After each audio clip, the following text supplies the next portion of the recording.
অবশেষে ইরান সরকার জানিয়ে দিল সেই তথ্য, যা নিয়ে বেশ কিছুদিন ধরেই চলছে নানা জল্পনা কল্পনা। তবে কি যা রটেছিল তাই ঠিক, নাকি এর আড়ালেও রয়েছে অজানা এক অধ্যায়?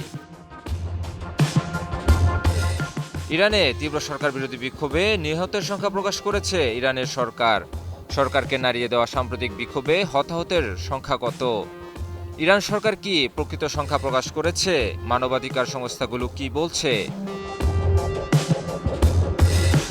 ইরান সরকার সম্প্রতি তার স্মরণকালের মধ্যে সবচেয়ে বড় সরকার বিরোধী বিক্ষোভের মুখোমুখি হয়। ইরান সরকার কঠোরভাবে বিক্ষোভ মোকাবিলার পদক্ষেপ নেয়। ফলে দেশ জুড়ে ছড়িয়ে পড়া বিক্ষোভ সহিংসতায় ব্যাপক প্রাণহানির ঘটনাও ঘটে।